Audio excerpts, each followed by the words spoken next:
자극적인 19금 소설 기본이고요. 반전 있는 황당금서도 있고요. 흥행 요소 대박인 책들로만 취재를 해봤습니다. 긴장하시기 바랍니다. 네. 때로는 너무 낯뜨거워서, 때로는 시대적 상황 때문에, 혹은 말도 안 되는 황당한 이유로 희대의 문제작이 된 명작들. 자, 지금부터 대놓고 읽어보겠습니다. 1996년 국내 모 대학교의 이복규 국어국문학과 교수는요. 국사편찬위원회의 의뢰를 받아 16세기 문신 이문건이 한문으로 쓴 묵제일기를 살펴보고 있었습니다. 그런데 이 뭐야? 제3책 뒷장에 빼곡히 적힌 한글. 이것은 조선 두 번째 한문 소설이자 한글로 번역된 첫 번째 소설 설공찬전 국문필사본의 발견이었습니다. 와, 한글이다. 설공찬이 이렇게 써있네. 누가 낙서를 한 것처럼 이렇게 이게 최초로 발견이 됩니다. 와, 너무 신기하다. 자, 이 설공찬전으로 말할 것 같으면 조선 초기 중종 6년 때인 1511년 문신이었던 채수가 쓴 작품으로요. 순창설시인 설공찬이 사촌 동생의 몸에 빙의해 사람들에게 저승 경험담을 들려준다는 이른바 조선 판타지 소설이었습니다. 우와! 판타지 소설? 그렇습니다.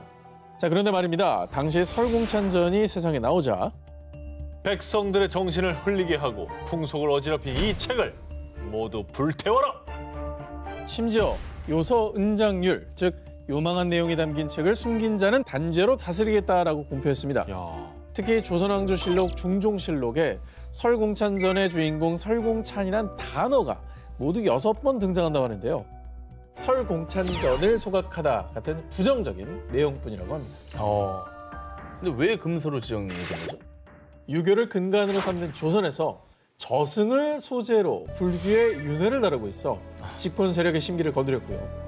무엇보다 결정적으로 이 대목. 이승에서 왕이었어도 주전충처럼 반역해서 집권하면 지옥으로 떨어진다. 자, 여러분, 중종이 어떤 왕입니까? 반역한 왕이죠. 반정. 그렇습니다. 중종 반정을 일으켜 연산군을 몰아내고 왕의 자리를 꿰찬 인물 아니겠습니까? 그런데 이 주전충이라는 인물에 빗대서 반역으로 집권한 왕을 비난했으니 이건 지금의 왕을 능멸한 거나 다름없었던 것이죠. 근데 이제 그 부분을 저렇게 직접적으로 강타한 책이었던 거네요. 중종 입장에서는 심기 불편했겠어요. 그럴 수밖에 없죠. 그래서 당시 모두 화형에 처해졌던 설공찬전이지만요. 그러나 이 보지 말라고 하면 어떻게든 보고 싶은 게 사람 심리 아니겠습니까? 당시 이문건이 일기장에 은밀하게 한글로 옮겨 적어뒀던 설공찬전이 약 480년이 지난 뒤에 이렇게 발견이 됐던 겁니다. 비록 조선시대에 모두 불태워져야 했던 금서 설공찬전. 그러나 당시 민중들에게는 재미와 교훈을 남겼고 또 지금 우리에게는 최초의 한글 소설 홍길동전 이전에 한글로 번역된 소설이 존재했다는 걸 증명하며 대한민국 국문 소설사에 큰 의미를 갖는 작품입니다. 자, 대놓고 읽어보자 금서 19, 3위를 공개합니다. 미국 역사상 최초이자 마지막으로 기록된 내전인 남북전쟁. 그런데 말입니다. 이 잔혹한 전쟁이 발발한 배경에는 책 한 권이 있었습니다. 책 때문에 전쟁이 일어났다고요? 미국 전쟁의 도화선이 된 금서의 정체는 톰 아저씨의 오두막입니다. 톰 아저씨의 오두막 저자인 해리엇 비처 스토우는요, 1850년 미국 오하이오주 신시내티에 거주하고 있었는데요. 그런데 숨으면 못 찾을 줄 알고 맞아야 정신 차리지. 예이! 매일 흑인 노예들이 짐승보다 못한 취급을 받으며 피투성이가 되도록 학대당하는 참혹한 광경을 목격한 그. 당시 미국은 산업화가 발달한 북쪽은 노예제가 금지된 반면 대농장을 소유한 남쪽은 노예제를 허용. 남북이 노예제 찬반으로 첨예하게 대립하는 상황이었는데요. 그런데 남부의 지주들이 북부로 도망친 노예를 잡기 위해 북부를 피로 물들이며 들쑤시고 있던 겁니다. 스토우는 선량한 흑인 노예와 포악한 백인을 대조, 노예 제도의 잔혹함을 낱낱이 폭로했는데요. 소설 속 레글리라는 백인은 톰이라는 흑인 노예에게요. 이 채찍으로 저 게으름뱅이 껌둥이를 세게 쳐야 돼. 다른 흑인 노예를 구타하도록 비인륜적인 강요를 했고요. 급기야 톰이 사망에 이르자 그의 죽음을 슬퍼하는 다른 백인에게요. 고작 껌둥이 하나 죽었는데 그게 울 일이야? 그렇게 노예의 주인인 레글리는 지독한 악질로 그렸습니다. 1853년 이 작품이 출간되자 노예제가 허용된 남부 지역 사람들은 대격분. 이건 다 거짓이야. 우리를 악마처럼 그리다니 용서 못해. 일부 주에서는 톰 아저씨의 오두막 책을 금서로 지정, 공개적으로 소각했고요. 그녀를 가차없이 비난했습니다. 오늘 금서들 특징이 이게 허구라고 욕하는 게 아니에요. 오히려 진실을 파헤치니까 이걸 금서로 하는 이게 뜨끔한 거지만. 거예요. 허구면 욕 안 반대 해요. 입장에서. 백폭이니까 지금 저러는 거잖아요. 다 하나같이. 노예제의 실상을 파헤친 톰 아저씨의 오두막은 미국 북부에서만 300만 부 이상을 판매, 선풍적인 인기를 끌며 노예제 폐지에 대한 관심을 높였고요. 1863년 당시 미 대통령이었던 링컨이 드디어 노예 해방을 선언. 이후 남북전쟁도 남군의 패배로 종전하며 미국에서 노예제가 완전히 폐지됐습니다. 뭐 직접적으로 이 책이 노예제를 폐지시킨 건 아니었지만 사람들의 어떤 마음속에 노예제의 실상을 알리는 데 중요한 역할을 했고 결국 이 날을 오게 한 아주 중요한 역할을 했었던 거는 분명한 것 같습니다. 노예제의 실상을 알린 책 톰 아저씨의 오두막은 흑인들에게 희망의 빛을 던져준 반짝이는 금서였습니다. 대놓고 읽어보자 금서 19 1위 후보 헤드라인을 공개합니다.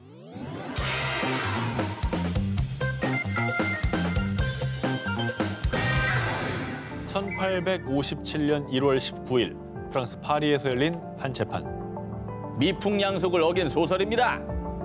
문학의 자율성을 인정해야 합니다. 이 재판의 화두에 오른 것은 섬세한 문학적 표현으로 여전히 전 세계에서 사랑받고 있는 소설 보바리 부인이었습니다. 보바리 부인 이것도 읽으셨어요? 이거는 오늘 19개를 다 읽었는데. 금서 전문가로 저를 이제 그러네요. 이것도 굉장히 당시에는 파격적인 자유연애였죠. 야, 오 기자가 원래 트래블러 고였는데 여행 못 가는 시기가 되니까 금서를 파네. 아니 보바리 부인이 뭐 약간 그 수위가 높은 거예요? 아니면 뭐 자유연애했다고 그러는 거예요? 저는 이게 이제 수많은 어떤 부인 시리즈의 원조적인 작품이다. 부인의 조상격이다. 이렇게 이제 생각을 합니다. 그렇죠. 아니 어떤 10대를 보낸 거야? 아주 왕성한 1850년대 초 소설가 플로베르는 1848년 프랑스를 떠들썩하게 했던 들라마르 사건을 소재로 글을 쓰기 시작했는데요. 이후 약 5년간 영혼을 갈아넣은 끝에 소설 보바리 부인을 완성한 플로베르는요. 1856년 프랑스의 한 잡지에 보바리 부인을 연재하기 시작했고요. 연재가 끝나자마자 일사천리로 출판사와 출판 계약까지 성사하게 됩니다. 당시 뭐 대중들에게 굉장히 뜨거운 인기가 있었다고 하죠. 그런데 말입니다. 이 보바리 부인의 출간을 앞두고 프랑스 정부가 이 책이 종교와 미풍양속을 해칠 우려가 있다며 플로베르를 기소했던 건데요. 자, 과연 어떤 부분이 문제가 됐느냐? 유부녀인 보바리 부인 에마가 레옹과 재회한 뒤 마차에서 사랑을 나누는 이 대목. 이 손님들이 무엇 때문에 이처럼 멈추지 않고 돌아다니고 싶어하는지 알 수 없었다. 때때로 멈춰봤지만 그때마다 안에서는 외치는 소리가 흘러나왔다. 예, 어쨌든 이게 이제 그러면 문제가 됐던 거라는 걸 보니까 너무 앞서간 거 아니라는 생각이. 그러니까 뭐 그레이 50가지 그림자에 비하면 뭐 엄청 이건 표현도 아니죠. 저 당시를 생각해봐. 근데 당시에 이 마차 대목이 노골적인 성애가 묘사됐다고 논란이 됐고요. 그리고 보바리 부인이 이때처럼 아름다웠던 적은 일찍이 없었다. 그녀는 환희와 정열과 성공에서 우러나오는 말할 수 없는 아름다움을 지니고 있었다. 이게 무슨 이렇게 추상적이야? 좀 답답하네요.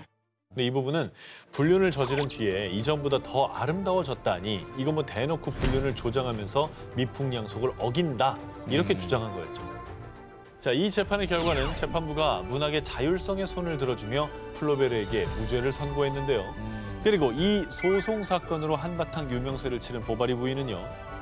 오히려 정식 출간이 되자마자 인기 폭발, 곧바로 베스트셀러에 등극했고요.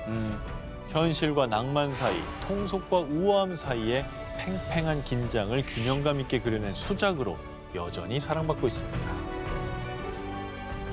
한 기자의 두 번째 1위 후보입니다. 이번에 소개해드릴 금서는요. 전 세계에서 성경 다음으로 널리 읽힌 책, 바로 군주론입니다. 군주론. 마키아벨리. 군주로는 피렌체의 역사가이자 정치 이론가 마키아벨리가 1513년에 저술한 책으로요. 군주가 어떻게 권력을 획득하고 유지할 수 있는지를 말하고 있는데요. 저거는 이제 사실은 제국주의에서 잘못 사용을 하면 굉장히 위험한 논리가 될 수 있는 예, 그런 내용이 있죠. 오, 안해. 쉽게 말하면 막강한 군주가 필요하다는 거잖아요.